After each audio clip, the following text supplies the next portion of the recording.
Hi everyone, I'd like to welcome you to this week's Elite Entrepreneur Show. We've got an amazing guest lined up for you tonight. So you're really going to want to be taking down some notes. We're going to get some great strategies for you, great marketing and sales strategies from this amazing entrepreneur. Before I introduce him, I just wanted to let you know that this show is, I want you to treat it like your own personal consult with the entrepreneurs that are coming onto this show. So I really want you to interact, to ask questions. Any questions that you have of the entrepreneurs, I want you to write them down in the comments section, and I'll do my best to ask them of the entrepreneurs that are coming on, so you can get the most value out of this show, so you can get the results that you're after as an entrepreneur or business owner, coach, or consultant. So, interact, interact, interact. I can't say that enough. So again, have a notepad ready to go. But the bottom line, this show is for you and for your results. So please don't be afraid to ask questions, because that's the only way you're going to know what you need to know to move forward, basically. So again, write the comments down there, and during the show we'll ask them of the entrepreneurs coming on. So this week's show, the theme is experiential business breakthrough. We've got an amazing experiential coach with over 15 years experience. This is going to be about experience in training and coaching. He has worked with blue chip companies like Sky TV, TalkTalk, Hewlett-Packard. He is the creator of both Power to Succeed and the Empowering Coaching System. He is the author of It's Your Right to Be Wrong series of books. He's a media consultant in the world of coaching, and he placed third in Britain's Next Top Coach competition. I mean, I'm not even done yet. He is a noted public speaker, having spoken across the UK, Europe, and he's actually in the US now, so he's speaking to us all the way from the US. And he teaches how to become a better public speaker, peak performance for people from all walks of life. His current focus is on his Power to Succeed seminar, which I've been to, and it is amazing. And over the past year, it's transformed the lives of hundreds and hundreds of people, ranging from millionaires, business owners, entrepreneurs, innovators, artists, and many, many more. So besides the Power to Succeed, he's also an active coach, mastermind facilitator, and in addition to this, he has speaking commitments, and is a mentor for the Prince's Trust. May I please introduce to you an amazing man, amazing coach, amazing entrepreneur, Elliot K, the coach with the hat. Hello, Elliot. How are you? I'm good, thank you. How are you? I'm amazing. I'm amazing. That's good. That's good. Well, that was a mouthful. Quite an introduction. Elliot, did you want to just tell the audience? Actually, you know what? I'm gonna start with the hard-hitting questions right off the bat. So, Elliot, you're an experiential coach. What gives you the right to call yourself an expert experiential coach? Okay, great question. So, like we've discussed, and you've experienced the Power to Succeed, you know, the concept of being an expert generally means being 2 steps ahead of the crowd.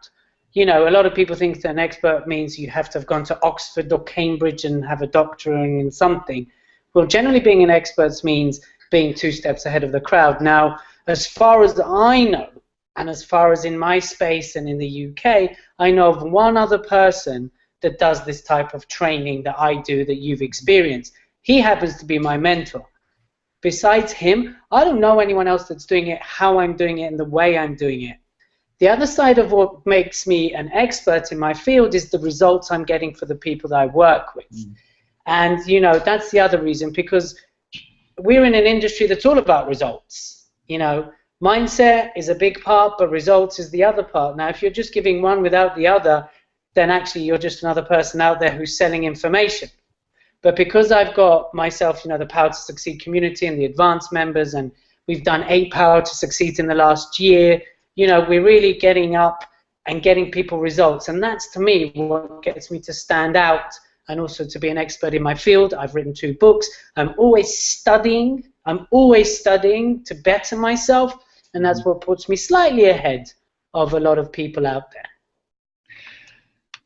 So would you say studying, I noticed you said you always stay 2 steps ahead, and it was what you do is different to what a lot of other people do. You said you're the only one, including your mentor, that knows what you do. Yeah. So do you see staying 2 steps ahead, or being the expert, or being in front of the competition as being incredibly differentiated, you could say? Yeah, look, the information is out there in abundance, and I do come from an abundant mindset. So even when we discuss competition or competitiveness, I don't see myself as better or worse than anyone else. I see myself either further along or slightly behind, and that's how I see myself. Now, there's plenty of people giving the same information, or in the way that we discuss in Power to Succeed, whether it's about judgment, whether it's about pain, whether it's about your values. But the way it's delivered is completely different to what the industry is delivering it. And that's what I mean by that. Yeah, that's right. I think we were just talking in the green room a couple of seconds ago about how there's the same information out there, as you just mentioned, that people are delivering it in different ways. It's how they deliver it. And in the end, nothing's really new. It's just how your take on it, or your angle. Yeah. And how that applies to who you're working with. Yeah. How would you say? What would you say to entrepreneurs out there is the best way to differentiate themselves going into the market? Well, when I started this path, I did my best to convey the information in the way that I thought it needed to be conveyed versus in the best way. And I think the best way is to stick to your story and be true to who you are and what you stand for as an entrepreneur, as a human being, and as someone that's going to be an impactor, because people are generally entrepreneurs because they want to create impact in one way or another, or they want to disrupt the industry for it to become a better industry. But nothing's going to differentiate you more than your own personal story. So when I was surfacing, I was doing Britain's Next Top Coach and things like that, I was teaching concepts, whether they were new or not, but I was teaching them, and I wasn't coming from my personal angle. And then, of course, when things really hit the fan for me a couple of years ago, I was really frustrated at the fact that I had all this knowledge and I wasn't overcoming my own obstacles. But it's when I got back in touch with my personal story and really started to address it and own it and use it as a building block. That's how I started to accelerate my results. The company grew, the finances grew. So I would always say, your greatest strength is your strength at home, and that's your story. Yeah, I agree with you, Elliot. In the same with my program, the way that I teach the entrepreneurs coming in to work with me is that I don't teach differentiation. I agree that your personal story is your when you leverage it, that's the differentiation. It's when personal story that they have issues different. So for the authors out there, what is your personal story? Are you leveraging it in your business? Are you communicating it well enough to differentiate yourself? Because that, in the end, is going to be your differentiation. It's going to be the way you're going to eliminate the competition, basically, because no one has your story. So you better start leveraging it, basically. What do you think about that, Elliot? Yeah, were you asking for authors? The word got muffled there, so just repeat the question for me. About leveraging that the entrepreneurs, if they want to eliminate they should leverage their personal story, because no one else story like them. Yeah, and if you think about anybody that inspires you, anybody in any industry, in whatever they do, people connect with that person's personal story. You think of anyone that's inspired us in the last 10 years, you personally, or anyone that's listening, or on this or watching this later. Who do you connect to? If you take something as simple as Facebook, right? Something as simple as Facebook. Right? We know it's a social media forum. We know it's one of the most powerful and the biggest in the world. But what do we connect to?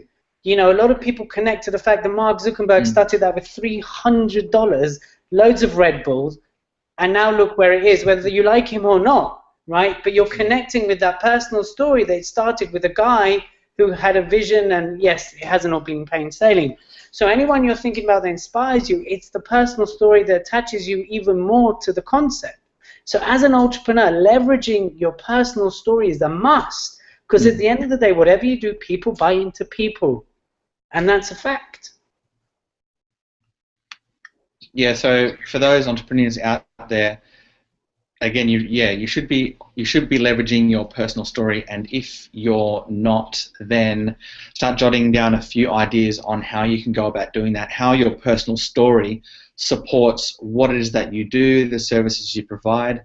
And I think you'll notice that the people you attract most, as Elliot was saying, is the people that identify with your personal story. So if you go back to your clients now, or ones that you've worked with in the past, maybe just ask them a few questions. What drew you to me? And I think you'll find often it'll be who you are as an individual, and the way you are, which is of course an accumulation of your personal story and experiences, that has actually attracted them to work with you. So again, leverage it. Can't say that enough. So Elliot, when you first started coaching, how did you initially start attracting clients? It's a good question. The way I did it, first of all, I knew that credibility would be a massive part of it. So I wrote my first book, It's Your Right to Be Wrong, and I entered a competition called Britain's Next Top Coach. And I started to also invite people for taster sessions and things like that. And that's how I started to attract clients, and a lot of networking, which then I foolishly stopped. But networking was another way I did it. And of course, at the beginning, I want to work with everybody and anybody. I was ready to heal the world. I still am, but now I do it in a different way. But I was telling everybody and anybody, and you know, it almost became like a shotgun approach. I was just going pa pa pa pa pa, and eventually someone would bite. Not the most useful way of using time, but that's how I did it at the beginning. I mean, I even went on an attempt to get mass credibility. I even went on Britain's Got Talent, you know, and that was an interesting experience. Do you want to tell people about that experience, Elliot? Because I've heard it. Yeah, no, by all means. So to gain more credibility and to get advertising and marketing, I thought I'll take coaching to the Britain's Got Talent world, and I got through the audition, which is really interesting. I did the arrow break, when you walk into an arrow that represents fear and you break it. So I did that on stage, and you know, I opened my mouth and I was like, "Hi, Britain's Got Talent. I'm here to show you. You don't need to be afraid." And then 4,000 people, pretty much all in one go, booed me. And I silenced them twice. I did the arrow break. They went quiet. When I pulled out the arrow, they went quiet. But within 2 minutes, it was pretty obvious that I wasn't going very far in Britain's Got Talent. You know, 4,000 people viewing you, some people shouting, you know, die, you know, and not some nice stuff. But hey, you know, that's all experience, and that all helps my story and who I am. It certainly taught me a lot. But that was one of the ways I attempted to get some, you know, clients. That's amazing, and I think there's a good message in there, Elliot, in that a lot of people going through something like that would be devastating to a lot of people. And I think when you can learn from something like that and move forward, like this is something that's actually made you stronger going forward. Putting yourself out there as an entrepreneur is a must. And you mentioned that you mentioned a few minutes ago about entrepreneurs wanting to disrupt the market. And I think that's important in today's society with so much overwhelm. You really need to find a way to stand out. So I wanted to commend you on that, on doing something like that and putting yourself out there. Thank you. And no worries. And I think there's a message in there for the entrepreneurs watching that if you want to stand out, you're going to have to disrupt the market in ways that's going to scare you. But it's going to, again, add to your story, and it's going to add to you as an entrepreneur and a business owner. And, you know, when you can get through something like Elliot went through, getting booed off stage, with how many people were in front of you, Elliot? 4,000, a small amount. I mean, so next time he gets booed off by 3,000 people, it'll just be water off the back. Right, Exactly. 4,000, 3,000, 5,000, what is it? Hey, let's hope I don't get booed off ever again. That would be the next step, right? All right. So, Elliot, what advice do you have now with your experiences to entrepreneurs, coaches, and consultants going to market themselves? What do you think is their best strategy? One of the best strategies is you've got to embrace the feedback that comes with putting yourself out there. And you are going to get judged, and everybody's going to like you. But again, it all goes back to why you're doing what you're doing. What's the bigger picture here? But you've got to embrace it. You've got to embrace some of the greatest shifts we've had. Some of the biggest ideas have come from people telling me or giving me feedback. Now, sometimes it's said in ways that we don't like. You've got to see through that. Because actually some people give me some pretty harsh feedback, and I don't take things personally. That's the other thing. I don't take things personally. And the other thing is there's only feedback. From that, we've actually taken that on board and used that as part of our strategy and shifted things around. So, for example, next year with Power to Succeed, there's things are going to be different. And that all came from people you know what I've started doing? After I do Power to Succeed and I get those long emails from people giving me feedback and telling me how I can do it better and what I did wrong, I invite those people to have a cup of coffee. I sit with them and I listen to what they have to say. Sometimes people come from a place of anger and resentment, and I'm good with that because that's not my stuff, right? So I'm okay with that. And I listen, and then I take it on board, and then I decide what to do. And I think as an entrepreneur, that's an essential skill, to be able to deal with the criticism or the feedback that comes your way, but keep moving forwards and not turning it into an obstacle or some truth that actually stops the momentum. And that would be a key strategy of us. I think you know this a little bit from your own experience, and I say we because of my business partner, Rich, who you know, and also the team. We listen to feedback all the time. Do we always act on it? Not always, but we listen. However it's come our way. And believe you me, I've had some interesting feedback in my life. Maybe that's for another time, Elliot. Yeah, that's another show. No, but yeah. And I've had all kinds. I've had the who do you think you are kind of feedback, you have no right feedback. But equal to that, I've had people email me saying, thank you very much, you've completely shifted, you've saved our marriage. Look, we're no miracle workers, but you know, everything happens equally. But those who send me the who the hell do you think you are kind of stuff, or this is how you should have done it, and this is I sit down and have a coffee with them. And you know what? Most of them turn out to be great fans after that, because generally people do that to get a response. Now, when you neutralize the response and you listen to them, people actually go, oh, maybe you're not so bad after all. Trying to get some maybe connection there. Significance, sorry. Yeah, significance, some certainty, whatever you want to call it. Some variety, maybe they do it to several people at once, you know. But, you know, if someone's going to take that kind of time out, I'm going to respect that. And that's one of the key strategies. Learn to listen to everything that comes your way. That's so important for the entrepreneurs watching right now. And again, I want you to write your comments down below, any questions that you might have, so we can relay that to Elliot and ask him some of your most burning questions. But what Elliot was just speaking about in getting feedback for not only yourself, but also your business, because it's the market feedback that's ultimately going to drive your business. There's a lot of businesses out there that fail because they don't listen to the marketing feedback. They don't listen, just as Elliot listens to the sometimes, you know, you can take it in and you can adapt what you do. Sometimes it's not going to be in line with what your beliefs are, but you must listen. you must go out to your market and listen to what they want. There's a lot of entrepreneurs out there that make products before they know whether they're actually solving a problem that people want solved.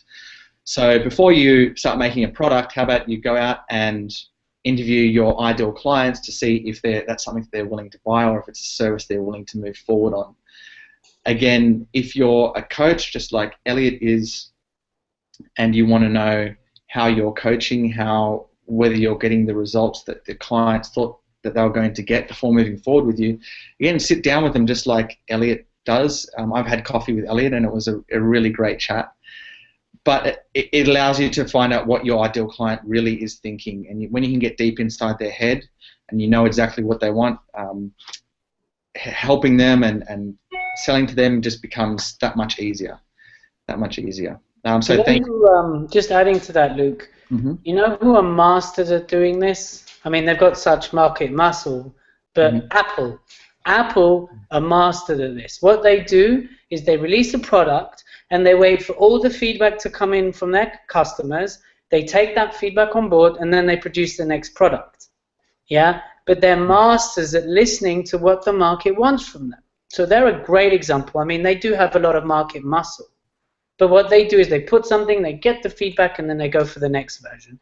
And that's exactly what we've been doing. I mean, you've only attended one Power to Succeed. Had you come to the first Power to Succeed last September, to what it is now, it's changed every single time, because we're always about the next version, you know, the next version. And until we eventually get, you know, the perfect formula, whether that exists, I don't know. But we'll keep refining it because we listen to the feedback. Again, we don't act on everything that everybody says. But yeah, Apple, a great example of what we've just discussed. And you just mentioned that you're still doing the seminars even though you haven't got that perfect formula. And there's another message there that a lot of people want to have something perfect before they take it to market, or it has to be perfect before they launch the service. Like, for example, this Google Hangout show, this Elite Entrepreneur Show, I procrastinated on this for a while. I realized, look, if I'm going to do this, I'm going to learn as I go. I'm going to learn to to ask better questions. The only way I can do that is if I actually launch it, if I actually just go ahead and do it. So just like you, Elliot, this show is going to improve every single week.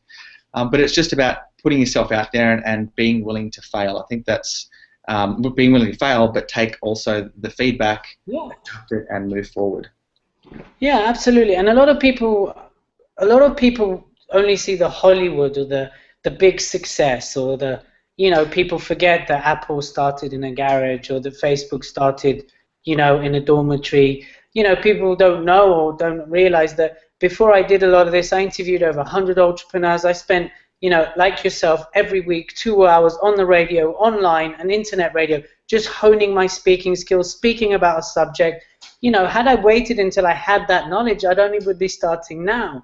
So the important thing is not to wait till something's perfect. It's to get yourself out there and perfect it as you go along. You see, it's a completely different notion. Again, when people say that, I say you're just making excuses. When people say it needs to be perfect, it needs to do this, that's rubbish. That's like, no, you don't need perfection. You need to get out there, listen to the feedback, and refine. Again, just look at any product out there, how many stages it goes through and continuously goes through. Because even whatever your angle of entrepreneurship, if it's not growing, it's dying. Companies fall apart because they don't carry on growing and refining their products. Because if you don't, someone else will. Yes. I definitely agree with that, Elliot. I actually have a question here from Andy. Going back to what we were speaking about, leveraging your personal story. He asks, how do you create your own personal story, and what should it contain, or maybe what it shouldn't contain? Okay, so this is just my kind of model of the world. So there's no specific formula, but if I was to share my story, I would always go sort of, who am I as a person? What's some key events that got me to where I am today? And then how I'm utilizing that to move forwards. So who am I as a person, some key events, normally pain events if they're there, because normally our pain events is what people relate to, and then how I'm using those pain events to move us forwards or move you forwards, Andy. And that's how I would approach it. That's how I approach it. And in anything, so, you know, there's plenty of stories out there. I can't remember, but there's a guy in Australia, I can't remember his name, but he set up a whole factory around paper because when he was younger, they were so poor they didn't have paper. So he uses the pain on that. And then when he was leaving the company, it almost collapsed. Do you know that? I think you might know the story. I don't know. It almost collapsed because the core value of that person left the company. But when he took over again, I can't remember the name, but he used his pain of not having paper to build something, a big paper empire. So again, it's what's your pain, and not to be afraid of what people say. It's like, this is your story, but it's said from a place of empowerment, not a place of sympathy. And that's what you need to be careful of. Yeah, so it's like, this is what happened to me, this is what I've done about it, versus this is what happened to me, please everyone feel very, very sorry for me. And that's what I say is the shouldn't. That's right, and I believe that not only should you not shy away from telling the full story, but you should in fact tell the full story. You should in fact be authentic, because it's that authenticity that people are going to identify with. It's that authenticity that it shows that you are real. It's that authenticity that gives you the credibility, which then supports whatever it is that you're selling. And just like Elliot mentioned, the story about the paper and his whole background of selling paper because he didn't have it when he was a child, that then is the leverage and support for his service. So what I do when I help entrepreneurs is to find out how their personal story links to the service that they're selling. So we kind of go through and pick out specific stories from their timeline that's going to then support what it is that they're bringing to the market, or what it is that they're helping their clients overcome. So again, being authentic, I think, is really key with your personal story. So again, what you shouldn't do is shy away from that honest authenticity, and tell people your story as just like Elliot was saying. Who cares if some people don't identify with it? You're not going to be able to please everyone. Yeah, and just building on that, Luke, from the other angles, there's a lot of people I've worked with who come from fairly comfortable or very good backgrounds, and they don't necessarily. It's not a competition on who's more messed up or who's got more pain.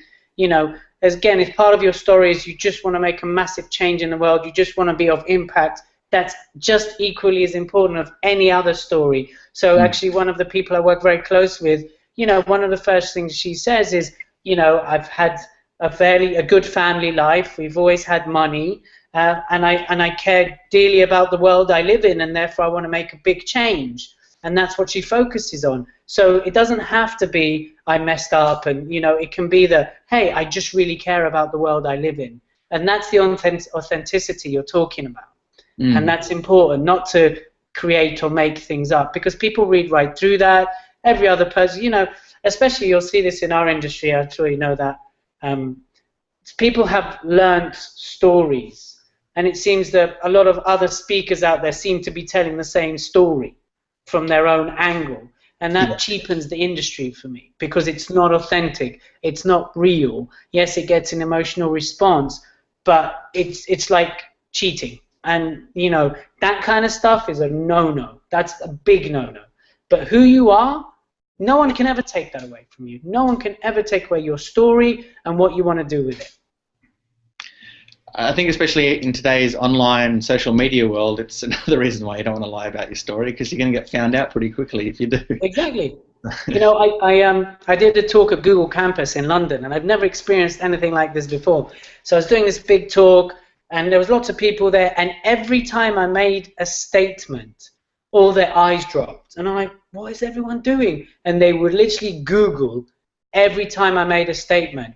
And you'd literally they would look down, and then their heads would come up and go, yeah, it's true, and they would find it. It's incredible how quickly people can find what you're saying is true or not. Incredible. Oh my God, I can't believe that. That's crazy.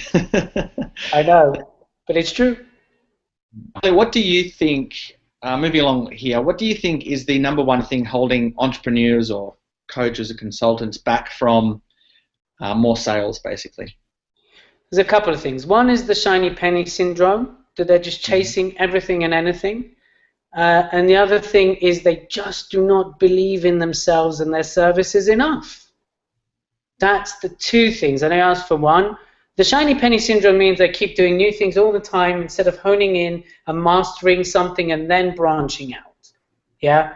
And they're going, here, oh, this is a great idea, and this is a great idea, and oh, yeah, woo, you know, and they're like this shiny pennies, like, ooh, over here, and they go, yay. And that's kind of one thing, which I did at the beginning too. You know, I did that. That's what I was saying, the shotgun thing, like, yay, someone will bite.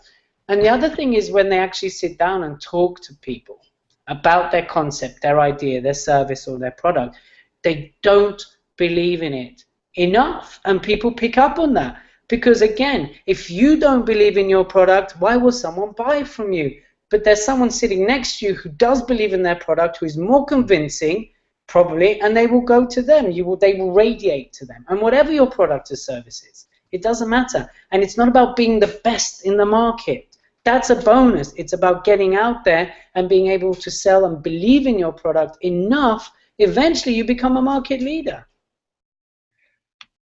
I'll tell you a funny story. With believing in your product, there's nothing else that will sell more than when you believe in your own product. And the story that I have, used to work at a sports store, and I wasn't particularly excited about working in the sports store. It was just a way to earn money when I was a teenager. And this one product I could sell extremely well. It was a heart rate monitor that you put on your wrist. Went around your chest as well. Now, I was so excited. It was going up against a major brand, and it was significantly cheaper, but it still had the same. But it had more features. Had way more features. So I believed in this product. It was really great quality. Had a really great warranty, and I sold this product 3-to-1, 4-to-1 over this other heart rate monitor, just because I really believed in what I was selling. And people felt that, and the proof was in the pudding, basically. Then, about 6 months later, I actually found out that the better one actually had more features than the one that I was selling, and I actually had a better warranty as well. So I don't know how I missed that. But it goes to show that just because I had so much belief in what I was saying, and what I was selling, sorry, that people believed it themselves, because I think that's a hard thing to fake when you're that enthusiasm and passion. It's a very, very hard thing to very, very hard thing to fake, because it takes a lot of energy out of you. Yeah. So we touched on this last week, and I mentioned a book called I've got it on my desk somewhere, but how I raised myself from failure to success through selling. And the number one thing in the book of sales is enthusiasm, basically. Being enthusiastic and passionate about what it is that you're selling. Yeah, and just adding to that is a couple of things. First of all, one of my advanced members, he's incredible, and he basically provides mechanics and to meat factories. And in one of the advanced training, he was telling us about this gadget he designed that flips the bottle the right way round, and he was talking about it with so much passion that I would have bought it. And I have no interest in a gadget that flips bottles round. I literally would have bought from him because he was so passionate, he was so enthusiastic, and he was just selling it without selling it. I was like, you know what, I want one of them, because it just sounds so brilliant. And like you say, it was enthusiasm, his passion, and belief in his ability to deliver, which was so important. The other thing is, because of people's relationship with money, they're afraid to put a value on it. So you'll do all this hard work, and then it comes down to how much would you sell it for, and people are like, oh, I just love what I do. I'm like, I get that. I love what I do. I really like, I live, I breathe it, I'm here. I don't need a second to think about when someone invites me to do it. I did a session last night. I was at schools yesterday. It's just supposed to be some of my downtime, but I love what I do. But that doesn't mean I don't value what I do enough to ask for money for it, because the greatest way for someone to show appreciation for the services you provide is to pay you for it. Love is great. I love love, but love doesn't go to the bank. Yeah, you know, I love love, but also, so a lot of entrepreneurs fall at the hurdle of asking for money for what they do because of their relationship with money. I can't agree with you enough, Elliot. I was on the phone to a potential client this week. She is just a recently certified coach. She's going to help people coaching around sales and marketing and business coaching. And she has been in that industry for 30 years. Wow. But because she's a recently certified coach, she has this belief in her head that she doesn't bring, she's a newbie, that she doesn't bring value. And, you know, I put the question to her, what was the cost on your life? What were the monetary costs? What were the costs on your relationships? What was the costs in time that it took you to get those skills and that knowledge and advice and experiences around sales and marketing? And of course, there were huge costs.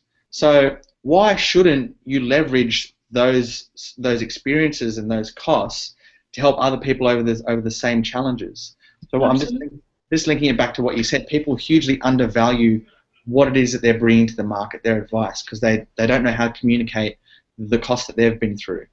Yeah, and again, building on that, it's like sometimes I just ask for something, get used to asking for something, and you know, just get used to going, it's this much, and really going, this is how much it is, and getting used to saying that, because again, in the coaching industry, it's a little bit of a challenge because coaches come from such a place of service that a lot of people are like, but I love what I do and I'm not going to charge. It's like, then they end up broke and then they give up and they go back to work instead of doing what they want to do. Now, I've got nothing against work, by the way, or jobs. They're just equally important. But that also happens with a lot of entrepreneurs. And when I work with a lot of my students, one of the things I say to them when I'm working with them, I'm like, you've got to value yourself. How much are you going to charge? No matter what it puts them up against. You want to charge 20 quid? Great, charge 20 quid. But you've got to get used to charging. I mean, 20 quid is massively undervalued. But get used to something.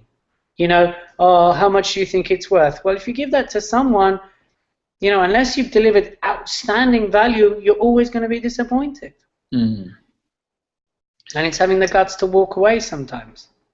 Yeah, if I think especially walking away, having that mindset that you will walk away if you need to, actually attracts the person. It's funny, it's kind of counterintuitive. I think when you have that mentality that you can walk away, that you're not desperate, I think that's what I'm looking for, is desperation.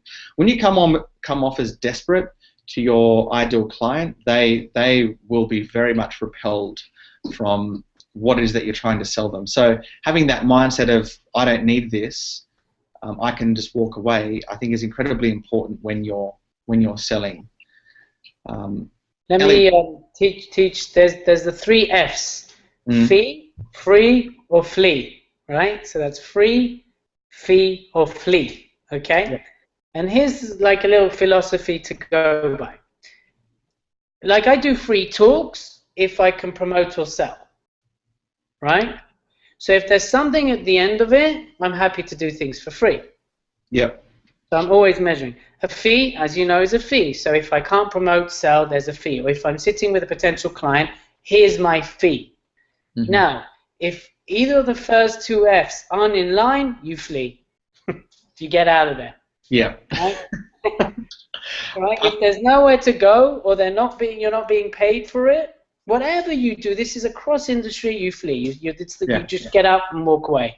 And you say, thank you very much. You don't have to be rude, but this clearly won't work out. Or the other thing I should really say is, well, if I'm not the right person for you, let me recommend you some other people who might be better suited for you. And that's kind of falls under the flee, but the general notion is you walk away from it because they're clearly not the right customer for you.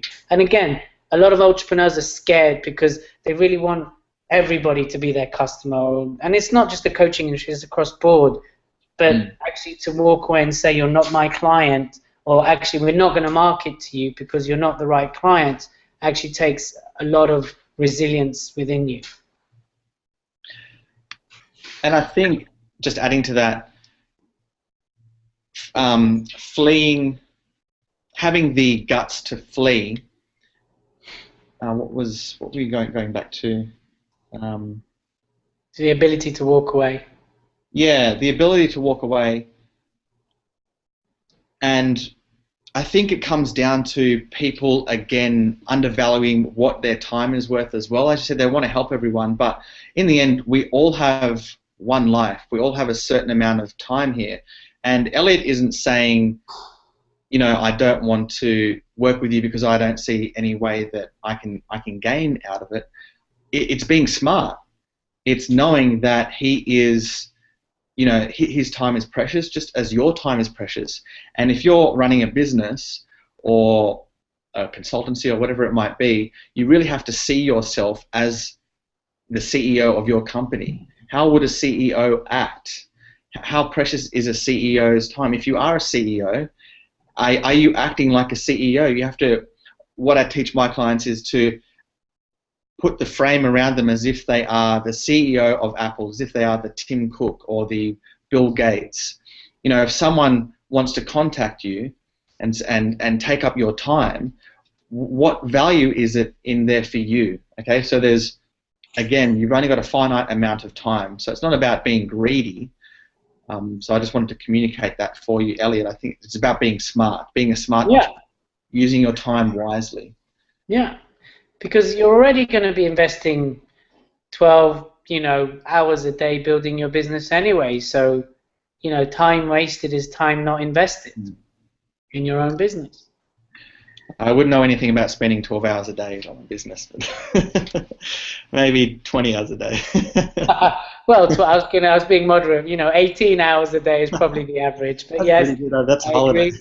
I was a bit concerned there when he said, "Oh, I don't know about spending 12 hours." I was like, Luke, interesting." All right, so we're almost done here, but I just wanted to let you speak about your. I just wanted to let you speak about your Power to Succeed. I've been to it, and for anyone in the UK or anyone close by or anyone willing to fly in for it, I can highly recommend it. I love, as you said, Elliot, you're the only one that does this, besides your mentor, that does this experiential coaching. And do you just want to explain to people what experiential coaching is and what they can expect at the Power to Succeed? Absolutely. So what we do is, instead of it being some theoretical PowerPoint-driven sit down for 10 years, we introduce concept and we put you through the process of experiencing these processes, and then we debrief you, because you'll own it a lot more. So it's an experience. It's 2 days of experiences that magnify what's going on in our minds and how we show up. And it's not sitting down and theory. It's actually up off your feet. A little bit can be in your face at times, as you can verify, Luke. But also it's about owning your journey. Now, if I'm telling you, hey, this is how to succeed, but you don't own it, you don't experience it, then you're unlikely to pursue it. Therefore, the learnings last longer. We appeal to all the learning styles, so auditory, kinesthetic, and visual. I know there's auditory digital as well, so we appeal to that because it's an experience. You're engaged continuously. And it's 2 days. They're a little bit like Marmite. You either love them or you hate them. But either way, they're going to get something for you, And that's the really important part. It's a bit like going back to when we were kids and we learned by falling over, by climbing and doing that. And that's how we learn to do things.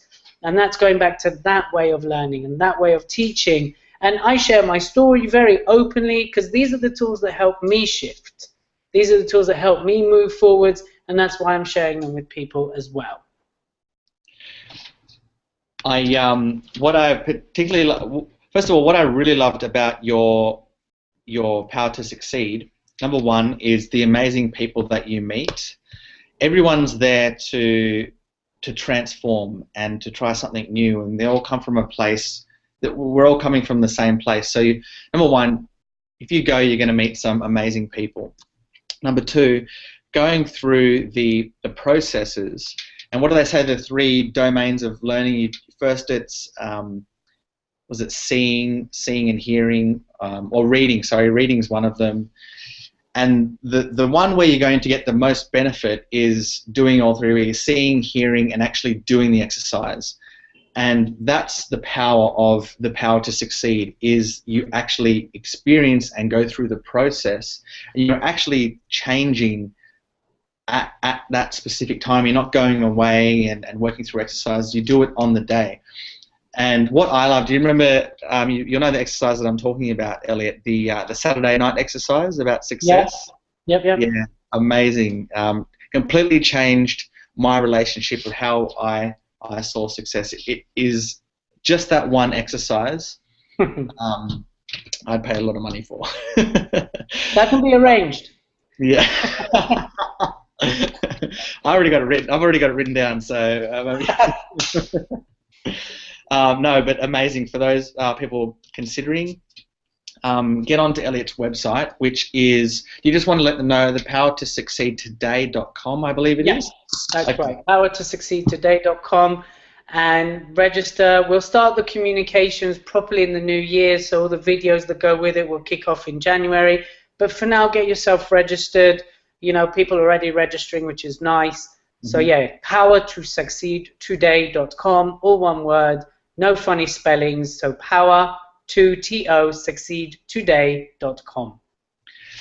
And there's also another couple of exclusive bonuses that we're giving to the viewers tonight here, or wherever you are in the world.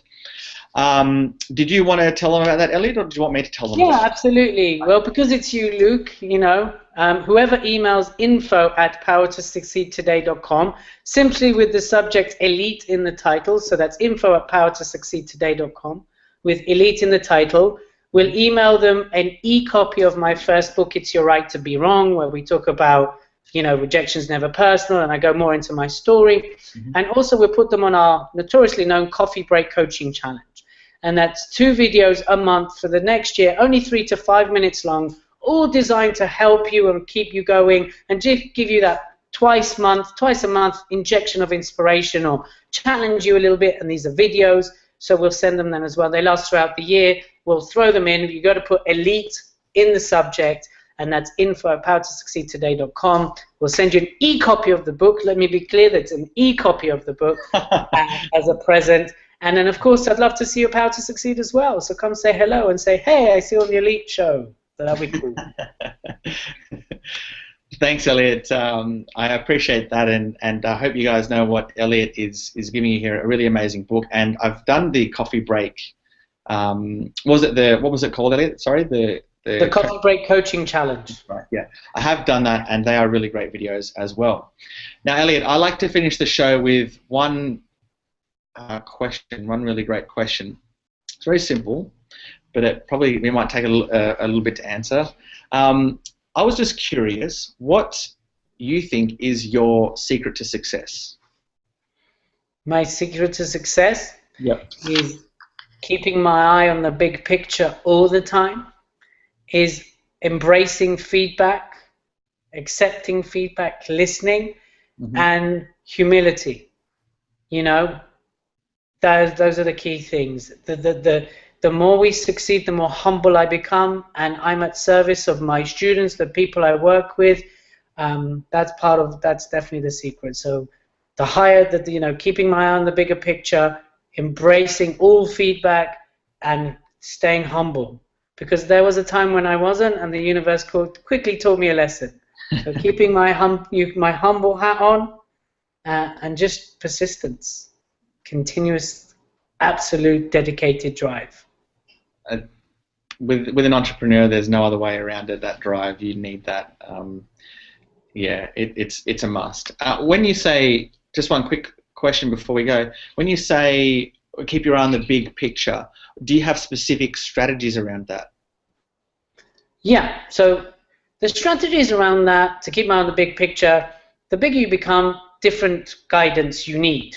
That sounded very Yoda-ish, didn't it? I didn't quite mean for it to come out as Yoda. But always seek people that have done it bigger than you or failed worse than you, and get guidance, get mentorship. That's really, really important. And that's my strategy. I always have mentors and teachers that take me to the next level, and I implement strategies, and we take action, and we learn the lessons. We learn the lessons and we move forwards. Do we get it right? No. But do we get it? Yes. And that's the secret.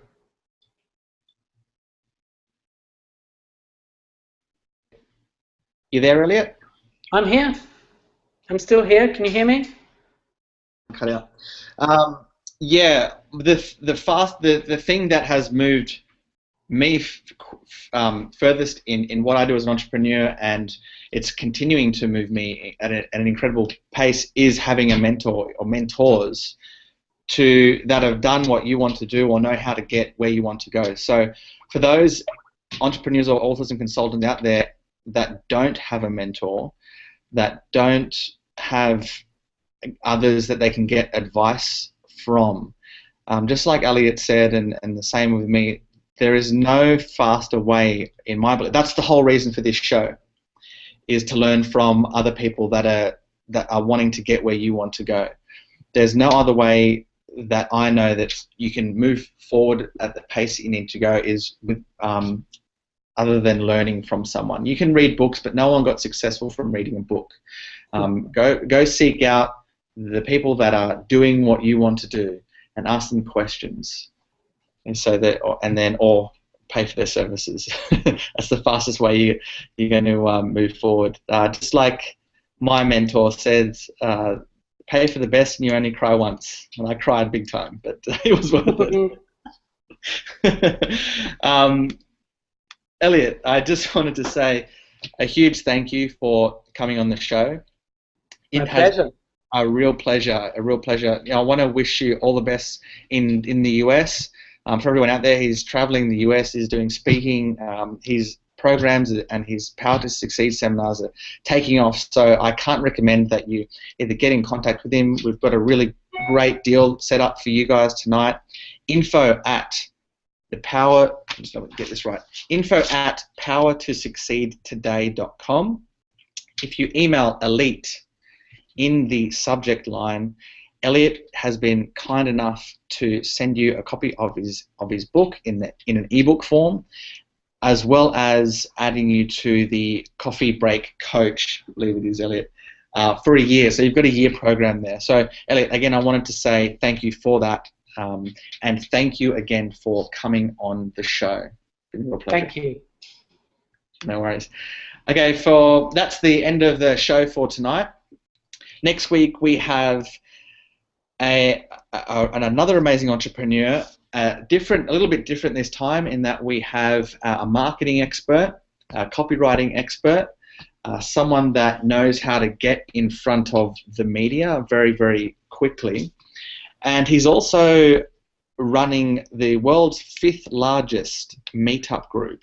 It's called Entrepreneurs in London. It's got over 10,000 people and growing. So he knows how to attract people and build a company and build a group and build a following around him. So you're really going to want to tune in next week to see who we've got lined up for you.